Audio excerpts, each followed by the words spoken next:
Alaric had been searching for his wife for 10 years, only to find that when they finally met again, they had become enemies. There were no explanations and no remorse. Isabelle didn't even want to catch up. Isabelle's only reason for returning was to ask Alaric to arrange a meeting between her and Elena. Alaric was utterly disappointed in his wife.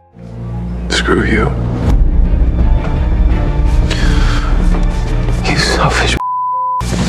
When Alaric refused to cooperate, Isabelle revealed her vicious side. Showing no mercy to her former husband, she threatened that if he didn't comply, she would kill everyone in the town. The next day, Alaric informed Elena and the Salvatore brothers about Isabelle's return. Upon learning that Isabelle wanted to meet Elena, Stefan, her actual boyfriend, hadn't even had a chance to respond before Damon immediately objected on his brother's behalf. Glancing at Damon, Elena decided to go and meet her mother. Meanwhile, the vampire hunter John found Isabelle's place and discovered that she was training 2 playthings. John was somewhat displeased. "They're living people, yet you treat them like toys," he remarked. It turned out that John and Isabelle were partners. Because John had repeatedly failed to retrieve that invention, Isabelle had decided to take matters into her own hands. Afterward, Isabelle and Elena met at a bar, with Stefan discreetly protecting Elena from the shadows. Isabelle looked at Elena with a gaze full of affection, remarking on how much her daughter resembled Katherine. Elena, curious, asked who her father was. Isabelle dismissively replied, "He was just some useless teenager at the time. You're better off not knowing." The woman in front of her seemed completely devoid of humanity. Before this, Elena had harbored hopes that maybe her mother, like the Salvatore brothers, still retained some humanity and conscience. Isabelle questioned her daughter, "Why, Stefan, don't you like Damon? Or are you playing both sides, just like Katherine did back then?" Elena raised an eyebrow. Stefan heard everything clearly, his face filled with distress. Damon and Alaric stood guard outside the bar, with Damon anxiously pacing, worried that Isabelle might harm Elena. Although Alaric hated Isabelle, he wouldn't tolerate Damon speaking ill of her. Seeing the woman who was now nothing like the Isabelle he remembered, Alaric felt that the universe was unjust. Stefan has humanity. He's a good person. Even Damon, who kills without blinking, has a sliver of humanity buried deep within. Why is his wife the one who is a vampire with no humanity? Damon tried to comfort Alaric, explaining that vampires can shut off their humanity. After catching up for a bit, Isabelle got straight to the point. She wanted Elena to retrieve the mysterious invention from Damon, or else she would go on a killing spree. When Damon learned of Isabelle's demand, he investigated every mansion in town, eventually finding her in the most expensive one. After all, vampires never have to worry about money. What are you really doing here? Damon first inquired about Isabelle's relationship with John and found out they once had a romantic involvement. He then asked about the purpose of the invention, but Isabelle dodged the question, stating that it was Katherine's order. The mention of Katherine immediately caused Damon to lose his temper. Isabelle, being a newly turned vampire, was no match for Damon, who had lived for over 150 years. Damon warned Isabelle not to cause trouble in town, and especially not to harm Elena. Katherine wants something from me. You tell the little come get it herself. Everything Damon did sent a clear message. He no longer loved Katherine. He was in love with Elena now. Meanwhile, Bonnie visited Elena to apologize for her recent coldness. In truth, Bonnie had been studying her ancestors' spellbook and discovered an earth-shattering secret. Jonathan possessed a weapon that could harm multiple vampires. This is a weapon. Against vampires. The truth was that Jonathan had never actually invented anything. It was all due to a witch's secret spell. The compass and the resurrection ring were all products of witchcraft. Mystic Falls was preparing to host a celebration commemorating its founding, and the students were busy creating floats to reenact the 1864 battle. Isabelle came to push Elena, pointing out each person she cared about: her best friend, her brother, and her ex-boyfriend, among others. Isabelle first manipulated someone to hurt Matt, then kidnapped Jeremy. When John found out, he angrily confronted Isabelle. Jeremy was his nephew. After all, he tried to persuade Isabelle to release Jeremy, insisting, "I know the good in you still exists." But Isabelle ordered her men to give John a brutal beating and took away his resurrection ring. Without that ring, John didn't dare resist any longer. Damon remained adamant about not handing over the weapon. Bonnie showcased her skills, retrieving a book from a distance using a spell. She claimed she could break the curse on the weapon. This way, they could save Jeremy and ensure no harm to the vampires. Damon handed over the device for Elena's sake. The deep affection in his eyes was seen by Stefan. Was history really about to repeat itself? As Bonnie performed her spell, the lights in the mansion flickered on and off. Under the protection of the Salvatore brothers, Elena met with Isabelle, while Jeremy was safely returned home. Elena had one question that she couldn't understand. She asked Isabelle why she believed Damon would willingly hand over the weapon. Isabelle pointed out that Damon had already fallen in love with Elena. Wasn't this just sowing discord between the vampire brothers? Damon, feeling guilty, glanced at his brother, while Stefan looked thoroughly displeased. As Elena handed over the weapon, she also gave Isabelle a word of thanks. For being such a monumental disappointment. Goodbye, Elena. As long as you have a Salvatore on each arm, you're doomed. Katherine was smart. She got out. But we all know that you're not Katherine. Isabelle's words hit the mark. Stefan immediately stepped forward to embrace Elena, but Elena's gaze was fixed on Damon in the distance. Before leaving town, Isabelle visited Alaric at the school one last time. Alaric found it hard to read the woman in front of him. She had once given him the precious resurrection ring to save his life, and now she was putting on a cold and heartless facade. Alaric couldn't believe that Isabelle was completely devoid of humanity, so he let down all his defenses. I'm vervain free, so either kill me or compel me, because I don't believe it.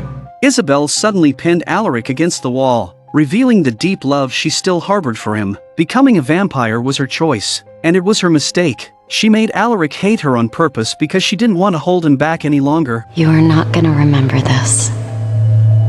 I loved you. I did.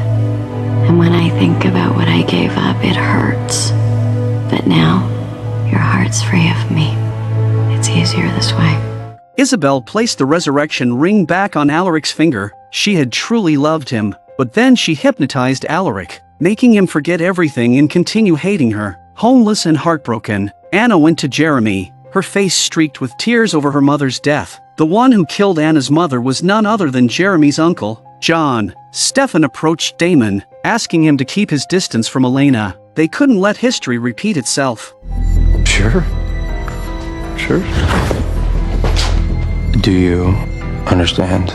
Damon, unwilling to admit that he had fallen for Elena, tried to change the subject. He deduced that Elena's biological father was John. Meanwhile, John received a message from Isabelle. At his doorstep, he found the resurrection ring and the mysterious weapon. Katherine's order was to eliminate the vampires who had escaped from the tomb, and now both Isabelle and John wanted to add the Salvatore brothers to that death list. As Elena's parents, they didn't want their daughter to follow in Katherine's footsteps. Elsewhere, Bonnie sought out Caroline for a heart-to-heart, confessing that she had done something bad. But when Elena finds out, she's never gonna forgive me. Mystic Falls Founders Day celebration arrived as scheduled, and everyone dressed in retro costumes. The Salvatore brothers also came to join the fun. Stefan had been irritated with his brother lately, and Damon couldn't resist making a joke about it. I'm here to eat cotton candy and steal your girl. Jokes aside, Damon solemnly assured his brother that he had no feelings for Elena whatsoever. But in the next second, the two men look at Elena, who is dressed in a retro dress and looks just like Katherine from that year. Jeremy was preparing to dress as a triumphant soldier when Anna showed up. She was planning to leave this painful place and wanted to take Jeremy with her. Anna offered her blood to Jeremy, hoping he would become a vampire too. Jeremy was in a daze and remained silent for a long time. Anna nearly begged Jeremy. She was willing to let go of the feud between their families, asking only to spend eternity with him. If Anna had been Vicky, Jeremy might have agreed without hesitation, as he had once done before. But Jeremy refused Anna. Anna's expression was filled with sorrow. Sorry. On the other side, Stefan told Elena the truth. Her uncle John was actually her biological father. Elena was unable to accept it. Her adoptive father turned out to be her uncle, and her uncle was actually her father. She didn't know how to face John. In the crowd, Damon sought out Bonnie to thank her for removing the curse from the weapon. A guilty Bonnie felt a pang of remorse. The cheerful atmosphere was just a facade, with dark undercurrents swirling beneath the surface. John received intel that the vampires who had escaped the tomb were planning their revenge tonight. He relayed the countermeasure plan to Mayor Lockwood. Once the weapon was activated, every vampire within a few kilometers would lose their ability to fight. Meanwhile, A desperate Anna joined the vampire revenge team. The celebration continued into the night, and Anna quietly approached Damon to warn him that the vampires would strike tonight, with the fireworks as the signal. Despite everything, Anna still had a good heart. Since Damon didn't know that the anti-vampire weapon was still functional, he teamed up with Alaric to try to stop the vampire attack. Afterward, Damon sought out his brother and Elena. Elena realized that her brother Jeremy was still nearby, and they rushed off to find him. A battle was about to begin, but the townspeople were blissfully unaware. Mayor Lockwood didn't want his son caught in the crossfire, but he couldn't explain the reason without raising suspicion. So, he angrily ordered his son to go home, but Tyler was rebellious and no longer wanted to obey his father's every command. The usually stern Mayor Lockwood pleaded, "It's my fault for being too hard on you before. Please, take your friends and go home. I'm begging you." Though confused, Tyler and his friends reluctantly agreed to leave. Meanwhile, Anna found Jeremy and tried to take him away from the impending storm. Before long, the sky lit up with brilliant fireworks, signaling the vampires hidden among the crowd to begin their attack. Meanwhile, behind the scenes, John prepared to activate the weapon. Damon showed up, ready to watch John make a fool of himself, only to realize that the joke was on him instead. The sound emitted by the device could only be heard by vampires. All the nearby vampires collapsed, writhing in pain, including Damon, Stefan, and Anna. To everyone's surprise, Tyler also heard the sound. Despite not being a vampire, Tyler's frenzy terrified Caroline and Matt, who were with him. John had already stationed his man, targeting anyone who showed signs of pain. Stefan was quickly noticed, but Alaric managed to rescue him just in time. The biggest shock came when Mayor Lockwood, the man leading the charge against the vampires, was also affected by the high-pitched frequency. Carol was stunned her husband wasn't a vampire either. Anna was discovered as well, and it was only in losing her that Jeremy realized he had truly fallen in love with her. But powerless, Jeremy could only watch helplessly as Anna was taken away. Once the vampires were cleared out, John removed the core from the weapon. All the captured vampires were injected with vervain and then transferred to the basement. John planned to replicate his ancestors' methods by burning them all alive and reporting it as the deaths of innocent villagers. No one would question their true identities. Suddenly, John noticed Anna, his nephew's girlfriend. He dismissed his man. Was he about to show mercy? Of course not. John pulled out a wooden stake, preparing to pierce Anna's heart with his own hands. Damon witnessed the entire scene.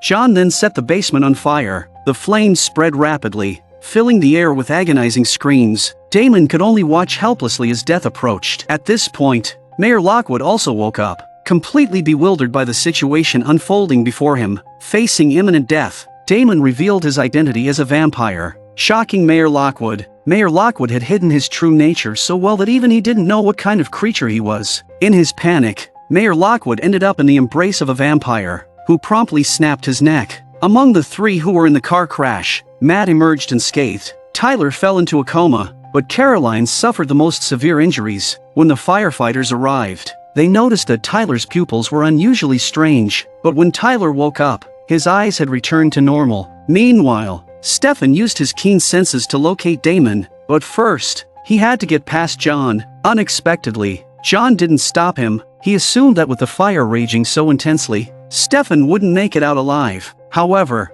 John refused to let Elena go after him. Elena had no choice but to reveal the truth about their father-daughter relationship. It was indeed very dramatic. They recognized each other as father and daughter, but they were on opposing sides. Elena couldn't understand John. From a father's perspective, John couldn't bear the thought of his daughter being caught in the emotional turmoil between the two brothers. The fire in the basement was raging out of control. Overcome with guilt, Bonnie used a spell to suppress the flames, allowing Stefan to rescue Damon, while the remaining vampires were reduced to ashes. In truth, Bonnie wasn't entirely wrong. By destroying the vampires who had escaped from the tomb, her grandmother's sacrifice wasn't in vain. After the storm passed, Elena promised Stefan, "I love you." She didn't want to see the brothers drifting apart because of her. I love you, Stefan. You.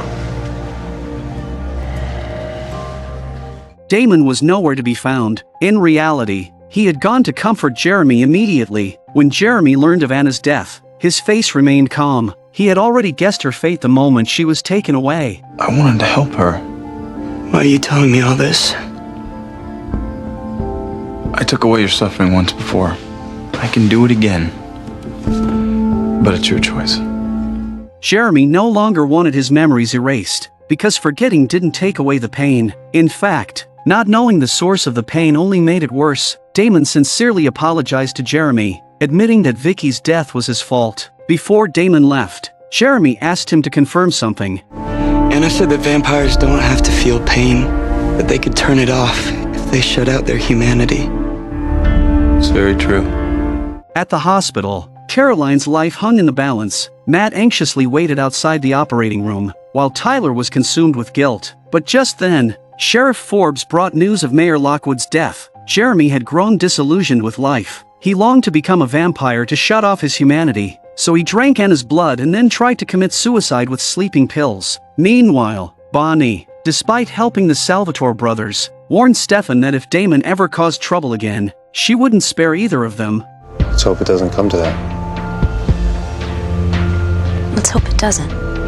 As Damon was about to leave, he unexpectedly ran into Elena returning home. Damon was full of emotions after today's battle. His original goal was to destroy the town, but now he's ended up becoming its protector. How does that happen?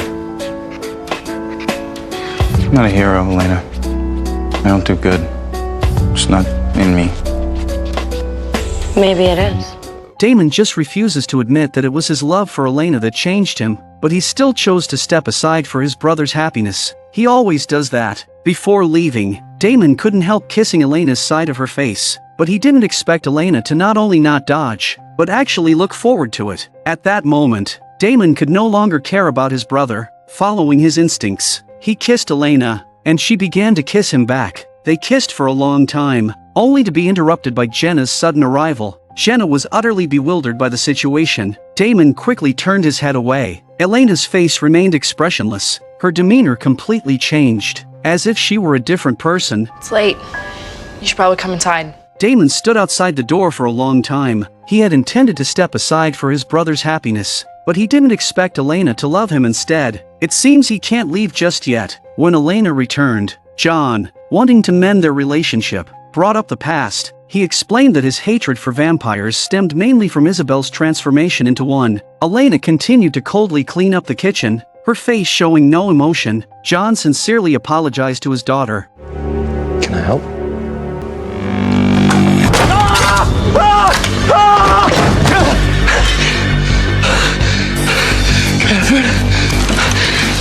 Hello, John.